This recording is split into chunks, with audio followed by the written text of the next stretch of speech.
Hey guys, welcome. Carlos Guerrero here with Cutting Edge, and most of my fellow contractors, they lose money before even starting the job because they have a hard time estimating. Today I'm going to talk to you guys about 6 easy steps to help you estimate better on your job so you could be more profitable. So let's jump in it. Let's go. All right. Here are the 6 simple steps. I want you guys to write this down. Very important. Step number 1. Understand the project. This is probably one of the most important things, because if you don't understand the project, if you understand the scope of work in detail, it is impossible for you to put a price together. Impossible. Doesn't work out. So the first thing is understand the project by doing 3 things. Number 1, you have to review the plans. You have to go over every page and look at the plans and see what the plans are calling for and really understand it. Number 2, make sure you walk the sites. Make sure you have the plans and you walk in the site. And number 3, most important one, ask questions. Because a lot of times the architect or the drafter, whoever you got the plans for, they have a lot of conflicts or a lot of difference from the job site and the actual plan. So you have to make sure that whatever information you don't got from the plans, you get it from the decision maker.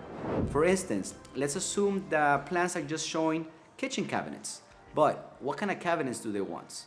What kind of material do they want? Let's assume the plans show maybe 5 lights in the ceilings, but when you go to the job site, you know you're gonna need more, or because you're gonna knock down a wall and then you're gonna have to rewire some electrical stuff. So you gotta make sure you understand the project so you could actually get to step 2. So step 1, understand the project. If you want the same exact systems we use today to qualify, present, and close $100,000 projects, text me the word SPELLS to 786-949-3719, and I'll send over to you our sales closers blueprint for free. You're welcome. Step 2, break it down into trades items, okay? A lot of times we get overwhelmed when it's like a big project. You're like, oh my God, where do I start? This is where you start. You're gonna break it down into items or trades, which is the same thing. So let's assume you're doing a full construction job. In a full construction job, you're gonna need teams for everything. For example, you're gonna need an architect, you're gonna need a designer, you're gonna need a project manager, you're gonna need a supervisor, you're gonna need a demo crew, you're gonna need a framer crew, electrical, mechanical, plumbing. All those are items. So I want you guys to break it down into all the items that this project requires to do. So make sure you break everything down. From there, once you break everything down, you're gonna create a scope of work for each person, which brings us to step number 3. Get exact price from each. But the only way that you could get exact price is by you basically identifying what is the scope of work for the electrical, what is the scope of work for the demo, what is the scope of work for the framing, and you wanna break it down into sections and then create a scope of work. So when you're basically getting prices from your subs, you know exactly what to tell them.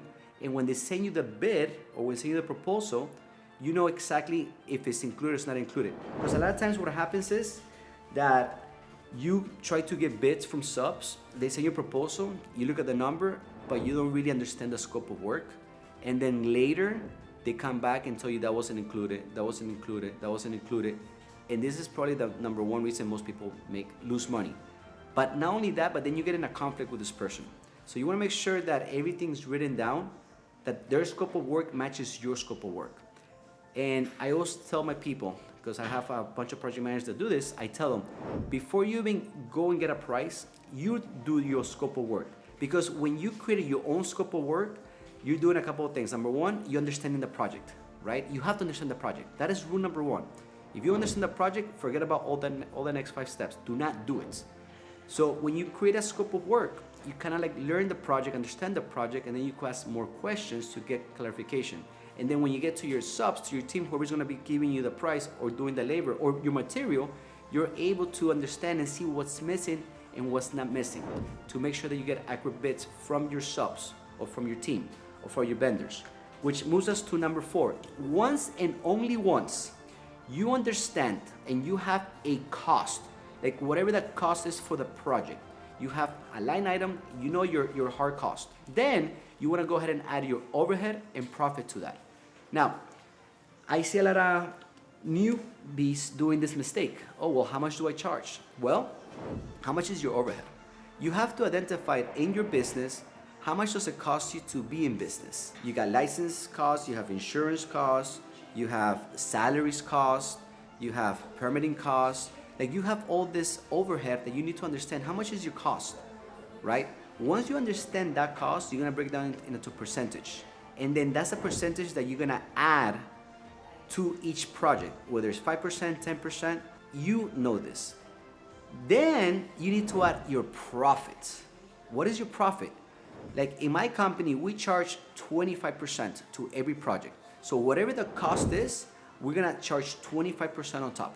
That is our overhead and profit. That's how much we charge. But also depending on the price value. See, right now we're doing, our average project is $500,000 right now. So if your average project is $500,000, then you could be about 25, 30%. Now, if you're doing like a $50,000 project, you could actually go higher. You could actually go higher on a smaller project. If you go bigger, you wanna go smaller. Because at the end of the day, what really you're trying to avoid is how long it's gonna take you, how long you're gonna be in this project to basically be able to cover your expenses and get your profit. For instance, I have done in the past, small projects when I first started my business. I was doing like small, $5,000, $10,000 projects or small remodels. But the small remodels take as much time and stress as the big remodels, if you know what I mean, right? So if I'm putting 8 months of my time to do a small remodel and I'm charging $100,000, and I'm putting the same time and effort on a $500,000, on the small remodel, my markup has to be higher to cover my expenses, to cover my time, okay? So make sure that you add the right overhead and profit, which leads us to number 5. On your contracts, whenever you're doing your proposal, make sure you add all the exclusions. You gotta be very detailed and very clear on this part. So the first section is gonna be your scope of work, then you have your price after your overheads and profits.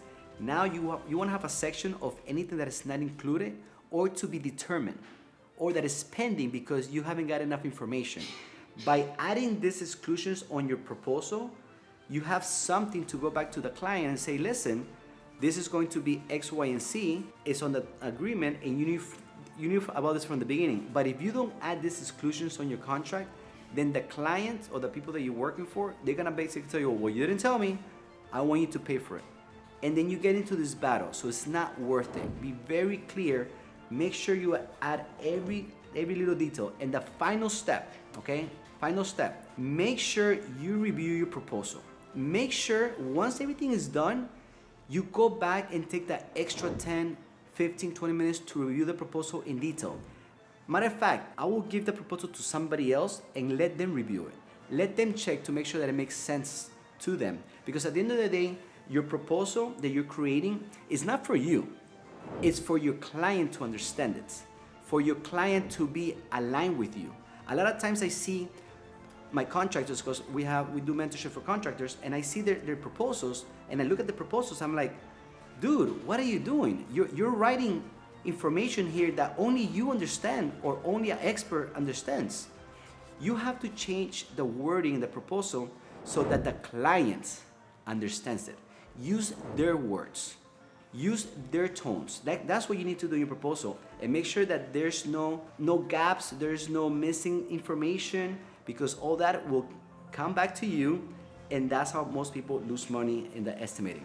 So I promise you guys, if you follow these 6 simple steps, not only you're gonna look more professional because now you have a detailed proposal very well, but you're gonna be profitable in every job. Oh, by the way, we have a free project management guide, okay? Absolutely free. If you guys wanna learn more about our project management systems, like how we work, we have a free guide. All you have to do is text the word operations to 786-949-3719.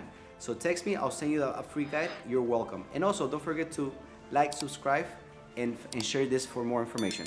I'll see you the next one, guys. Thank you so much.